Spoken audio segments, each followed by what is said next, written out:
Good day. During the next few lessons, I'm going to discuss with you interpretation of graphs from the grade 11 syllabus.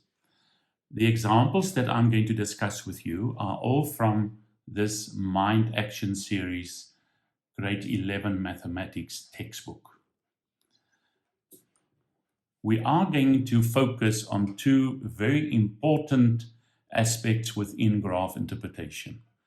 The first one that we will discuss are when we have inequalities as part of graph interpretation. And the second one is where we have nature of roots as part of graph interpretation. Let's look at the first example.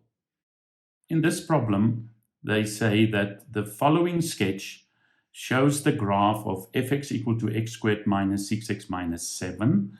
That is the parabola that you will see here on the drawing, as well as a straight line graph, gx equal to ax plus b. As you can see, the equation is not given to us, and that is the straight line, and we're definitely going to find this equation later. They also told us that t is the turning point, so t represents the turning point of the parabola. TPN and QRS are perpendicular to the x-axis. Now you will notice that TPN is over here, that is that vertical line, and the second one, QRS, that vertical line, and they are both perpendicular to the x-axis or parallel to the y-axis. Within the first question, they ask us to find the length of AB. Now, when you look at the drawing, you will notice that A represents the x-intercept of the parabola, as well as B. B also represents the x-intercept. So for us to be able to find the length of AB, we need to find the x-intercepts. So how do we find an x-intercept? We say for x-intercepts, what do? We let y equal to 0. So we will take the equation of the parabola, that x squared minus 6x minus 7, and we will put it equal to 0 so that we can find those x-intercepts. This is an easy trinomial to factorize because of the fact that 7 is a prime number, and the factors of 7 will be 7 and 1. To get the answer of minus 6, the 7 must be negative and the 1 positive.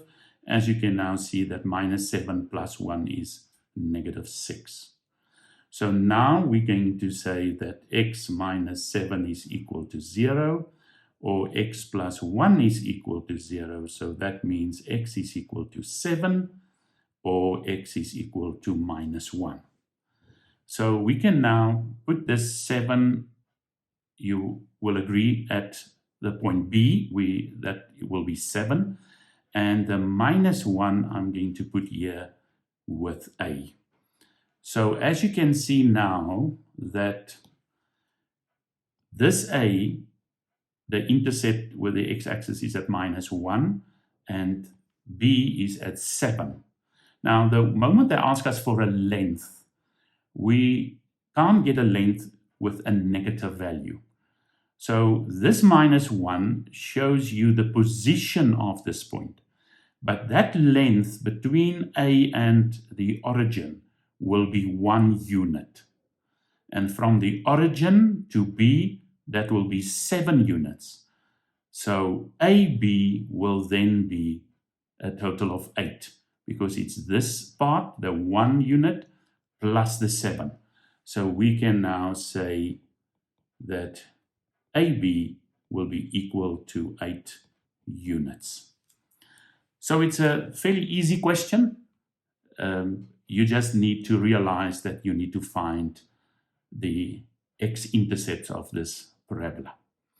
The second question, they ask us to find the coordinates of C.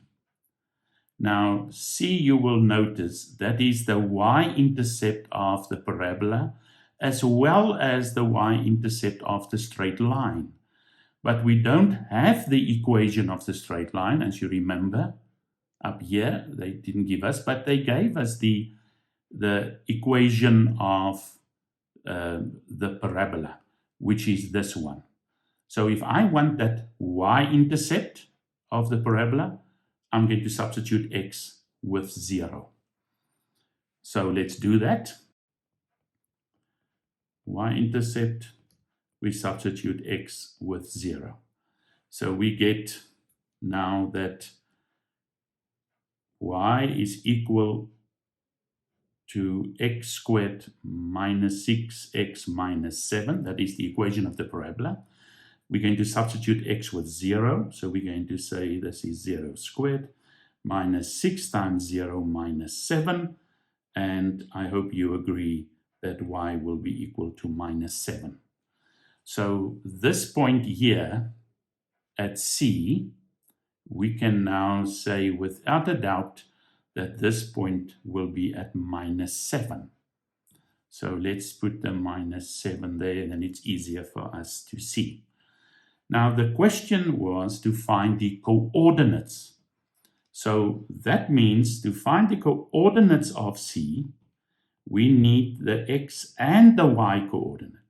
Now, as you can see, that we substituted x with 0, so that is our x coordinate, and we calculate y, which is equal to minus 7. So this coordinate of C will be 0, minus 7. So far, so good. Not too difficult, so let's move to the next question. In this question number 3, they ask us to find the values of a and b. Now, if I can just take you back to the previous screen, that a and b is from that straight line equation. So basically what they want you to find is the equation of the straight line graph. Now, please take note, we have this point B, which is on the straight line graph, and that point B is the point 7, 0. And we also have point C, which we just calculated as 0, minus 7. So let's now go and find the values of A and B. So first of all, the B within the straight line equation, and that equation was y equal to ax plus b, you will notice that this b represents the y-intercept, which is the same as the y-intercept of the parabola. So we can now say that b will be equal to negative 7. So we still need to find the a, this one, and that a represents, as you look at this equation, the gradient of the straight line. Now, we have two coordinates, b and c, on the straight line. The coordinates of b is 7 and 0, and the coordinates of c is 0, minus 7. Now, because we've got these two coordinates, you will then be able to find the gradient of that line, and that the gradient will give us the value of a. We've got b already because that is the y-intercept, which we know from the parabola is minus 7, so the y-intercept of the straight line will also be minus 7. So let's find this gradient, and I'm just going to call it a. It's not really the symbol for gradient, but that is what we are going to calculate. Is equal to the gradient. So we just say this is gradient, and we use the little formula that all of you know. y2 minus y1 over x2 minus x1. So let's just substitute the values. So we say it's minus 7 minus 0, if I subtract the two y values, and then 0 minus 7. And you can now see that we will get an answer of 1. Because it's that negative 7. So as you can see here, the negative 7 minus 0 is minus 7, and 0 minus 7 is minus 7. So negative 7 divided by a negative 7 is positive 1. So that means we've now answered the question where they ask us to find the values of A and B. So we can summarize this now just by saying that A is equal to 1 and B is equal to negative 7. If we need the equation later, we can also write down this equation of the straight line now. But let's move on to question number 4. In this question, they ask us to find the coordinates of t. Now, when you go to the drawing, you will see t represents the turning point. So we must find the turning point of the parabola. Now, to do that, we're going to just write down the equation of this parabola. So it's x squared minus 6x minus 7. And we're now going to find the axis of symmetry first. And that is we use the little formula x equal to minus b over 2a. So when I substitute the negative, and the b is negative 6 over 2 times a, which is 1. And you can see I will get a positive 6 divided by 2, and my answer will be 3. So this 3 represents the x value of the turning point. And you will notice I've put it there right at the x value of the turning point. We now need to find this y value as well. To get the y value, we will substitute this x equal to 3 back into the equation of the parabola. So we will say that to find y, we will say it is 3 squared. And when you substitute, always substitute in brackets. And that's 3 minus 7. And now we can work that out, which is quite easy. 3 squared. 3 squared is 9. Minus 6 times 3 is 18. So we get 9 minus 18, which is negative 9, minus 7, which will give us negative 16 for the y. So that means we can now write down the coordinates of t, and the coordinates of t will be 3 minus 16. And always put it on your drawing as well, because that will help you in questions to come. So with that, we are finished with question number 4. And now we're going to go on to question number 5.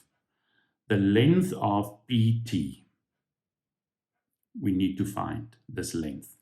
So let's just first of all see where PT is. And you will notice PT is right here. We need that length. And that length, you will see, is a vertical length, so that we will get from the y values. So we need this y value, and we need this y value. But you will agree with me that this y value we calculated already as negative 16. So we still need to find that y value. And that will help us to find the length of PT then. So let's do that. So the x value at point P is equal to 3. And I hope you agree. That is point P. That's the x value of point P is 3, the same as t. So not to get confused, I just wrote it as the x of P, just refer to it belongs to point P is equal to 3. So how will we find the y? I'm now going to use the straight line equation. Remember, we solved already a and b. So I have x minus 7 as my equation of the straight line. And we're going to substitute y equal to, and we substitute that x with 3 minus 7, and this answer then will be -4. So that is our answer for y for point P. So this value will be -4. So now for us to write down the length of PT from here to there, we must look at this y value and we look at this y value. But you can see both of them are negative, but a distance is always positive. So that means we can take this one, that length will be 4 units. The total length will be 16 units. So you agree that PT then will be 16 minus 12. So we can now write down the length of PT. So we can say that PT is equal to, and I'm just going to point out again, we're going to take this x value at -4 and this x value at 16. Please remember that length is 4 units, the total length is 16 units. So to find PT, we can just say 16 minus 4, which will be equal to 12 units. And with that, we are done with question 5. Let's look at number 6. They want us to find the length of OR if QS is equal to 18. Now, when you look at the drawing, you will see that QS is here, right there. That is a line, a vertical line, between the parabola and the straight line. And they gave us that length as 18. And they ask us to find that length from the origin to R, to find OR. So how will we do that?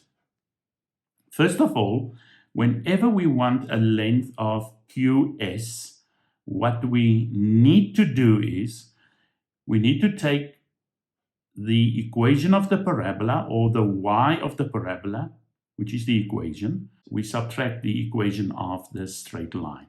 So it's parabola subtract straight line. So we can now say that QS is equal to the equation of the parabola, which is x squared minus 6x minus 7. And we're going to subtract the straight line, which is x minus 7. And we can now simplify this, but we also know that QS is 18. So we can substitute QS with 18, and then just simplify the right-hand side, which is 6x minus 7 minus x plus 7. And you will agree we will get x squared minus 6x minus x is minus 7x. This minus 7 plus 7 subtract to 0. The 18, if we take it across, will become minus 18 equal to 0.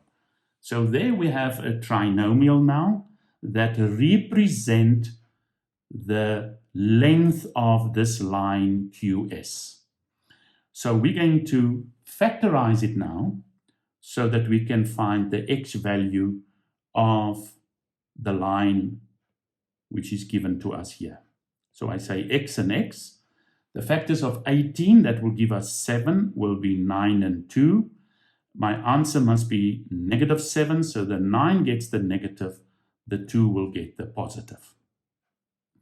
So that means now that x is equal to 9, or x is equal to -2. All right. So the important thing here is that this x of -2, you will hopefully agree with me, will be this x value. That x value will be -2. So that is the x value of R. that will be at -2. This x equal to 9, we're not going to use this one, and we just say this one is not applicable. So we're only going to use this x equal to -2. So we can put that -2 here right at r, that is -2. And now we can just write down the answer. Remember, the question was to find the length of OR. Now, to get OR now, we will just go, what is the distance from 0 to that -2, that x-intercept -2 from 0? And you will agree that distance is 2 because the length is always positive. So we can now say that OR is equal to 2 units. And we are finished with number 6. Question 7 is a fairly easy one. They want us to find the range of f. The range of f is what they want us to find. Now, f, as you can see, is the parabola. And if they want the range, it means they want the y values that is valid for this parabola. And as you can see, these y values are from this minimum point at -16 right up to infinity. So there are 2 ways to write it down. So first of all, to find this range of f, we can say that y is greater as well as equal to -16. So it's -16 and higher, where this y is an element of all real numbers. Or we can also write this in interval notation, where we say that y is an element of -16 up to infinity. Infinity is always open. -16 is included, and that means it will get, like you see, it will get the square bracket because it's included. Because that -16 is included in the range, and it goes up, right up to positive infinity, as we indicated here. You don't need to write both of them down. I'm just showing you, you can, whatever you prefer, you can either look at the set builder notation or the interval notation when you answer this question. In the B part, we now get to the inequalities that I was referring to you earlier. Now we've got all our information on our drawing. We know the turning point, we know the axis of symmetry, the x-intercepts, the y-intercept, we know the equation of the parabola as well as the straight line, and we now need to find where f, the parabola, is greater and equal to gx, which is the straight line. Now, whenever they want us to find this relationship, if it's greater or less, doesn't matter, fx, gx, but whenever they ask us an inequality between 2 functions, the question means that we need to find where the one function is, for this particular one, if they say greater, that is where it is above the gx. Now, to do that, we need to look at our drawing. For us to be able to find it, we need to look at where it will change. And this order will change where one function is greater than the other, right at the point of intersection. So right here where the 2 graphs intersect, you see the straight line as well as the parabola intersect at C. And that is where the order will change. So before we get to that point, less than 0, you will see that the parabola is above the straight line. After the point of intersection, the straight line is above the parabola. And there's another point of intersection, and then the parabola is above the straight line. Now, for you to be able to see it, I'm going to draw two vertical lines, and I'm going to draw them, and it's very important to notice where I draw them. I'm going to draw them right at the points of intersection. On the graph, I'm going to draw a vertical line here, and I'm going to draw a vertical line at that point B. That is also a point of intersection. Right, you can now see my two vertical lines. This one covers the y-axis as well, but for our discussion now, it doesn't matter. So as you can see now, we've got three intervals. We've got the interval here, that is all the x values less than 0. Then the in between 0 and 7, and then from 7 and greater. And now we need to write this answer. So when we look at this side of this red line, you will agree that the parabola is above the straight line. So that means the parabola is greater than the straight line. And that is exactly what they wanted us, what they asked us to find.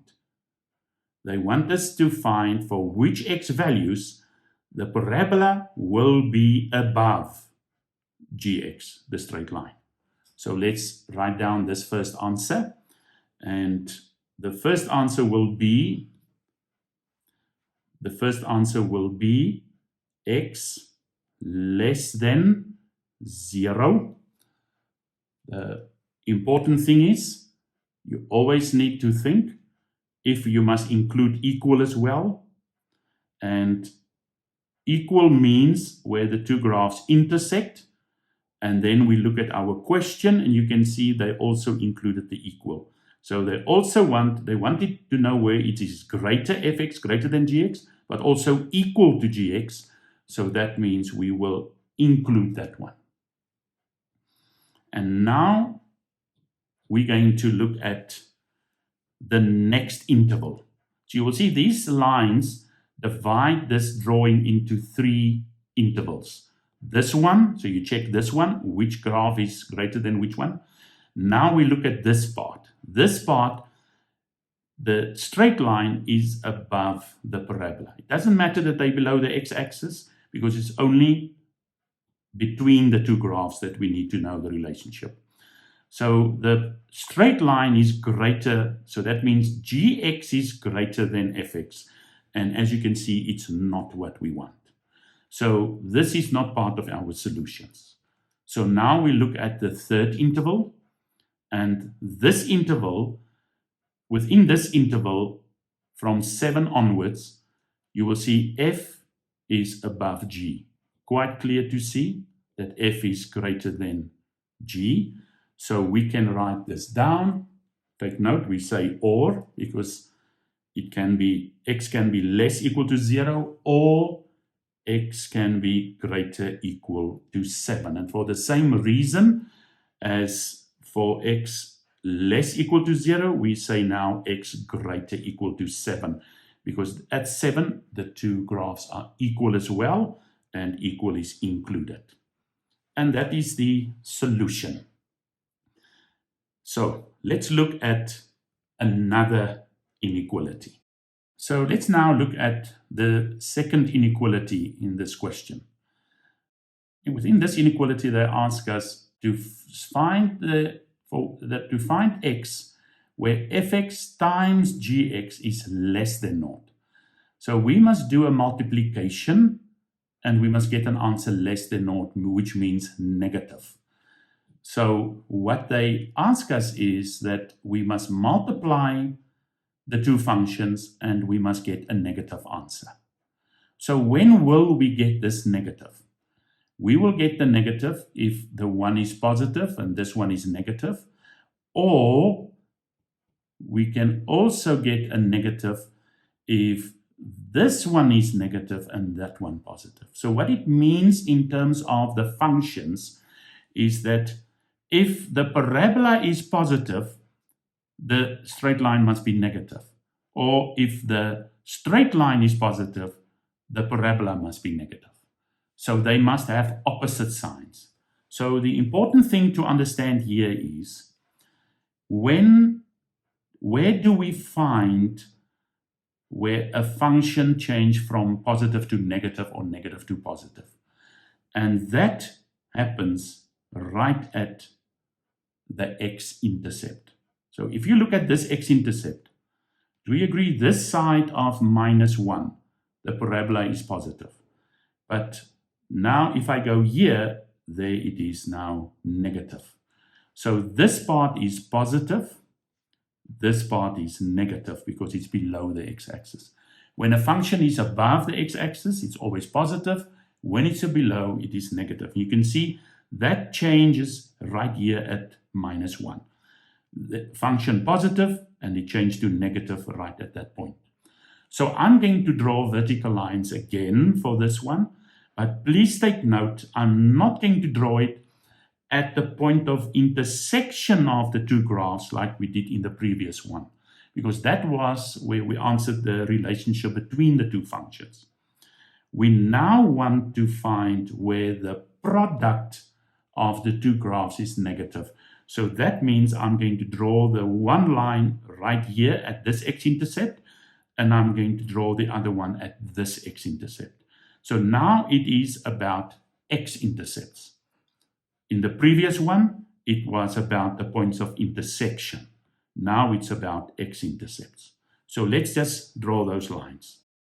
So you can see now my two vertical lines, this one at this x-intercept and the second one at this x-intercept at x equal to 7.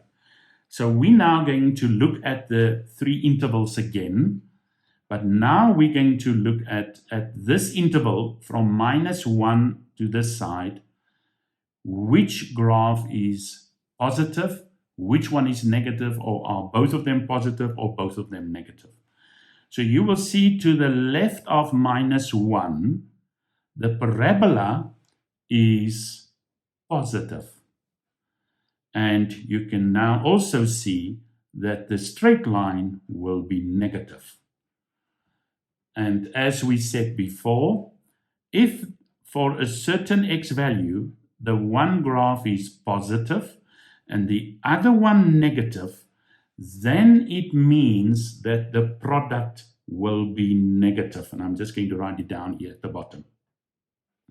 Now I'm also going to look at the second part, the second interval. It's now this interval between -1 and 7.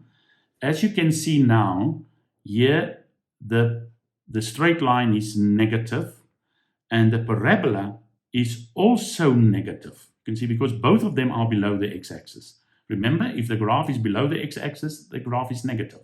Above the x-axis, it is positive. So you will agree that this negative times this negative will give us a positive.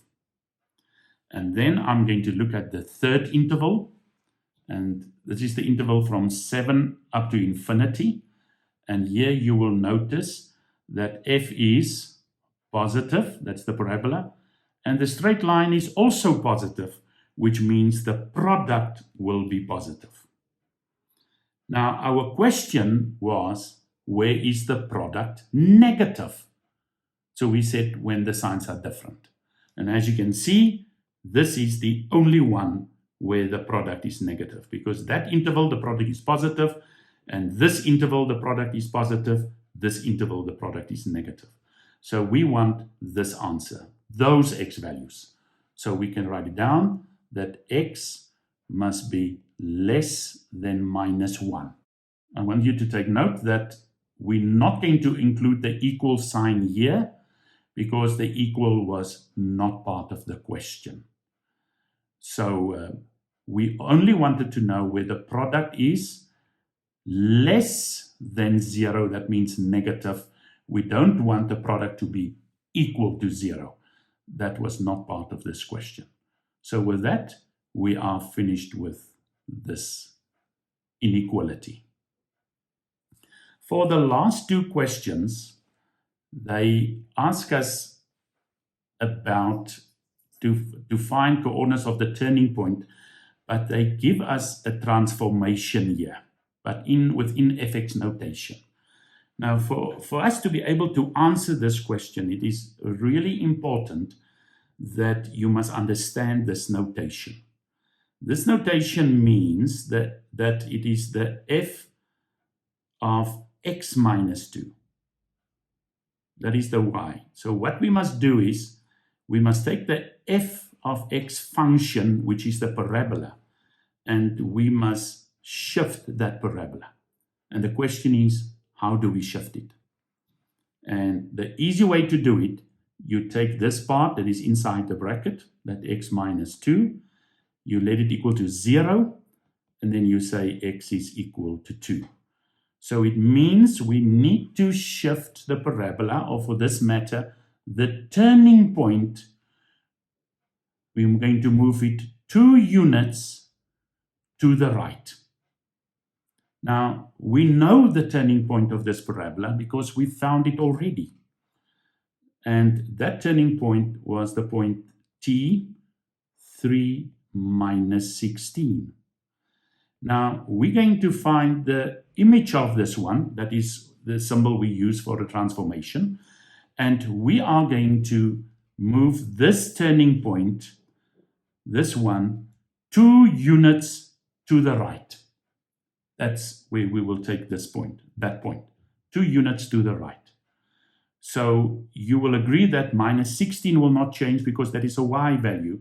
The x value will change.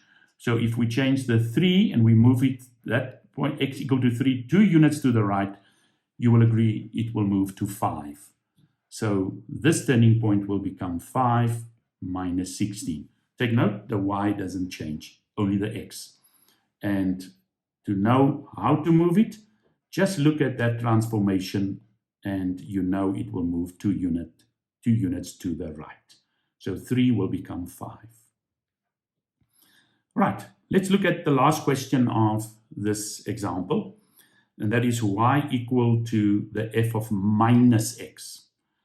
So they want the coordinates of the turning point again, and like we said before, we know this turning point is at 3 minus 16, and now they want us to apply this transformation on it. Now, as you can see, the x now is a negative x. Now, whenever we change x to a negative x, what does it mean? That means it is a reflection. We're going to reflect this function f in the y-axis. To find this, and I'm just going to call it t image again. So let's just have a look at our drawing. This is our turning point, 3 minus 16. They want us to reflect this point in the y-axis. This is the y-axis. We reflect it, so it will be here. Now, as you can see, the y values will be the same. It is the x value at 3. If we reflect it, it will become minus 3. Because remember, that distance is 3. That distance must also be 3. So our answer, minus 3 minus 16 for the image of that t. So that is after we applied that transformation. Thank you.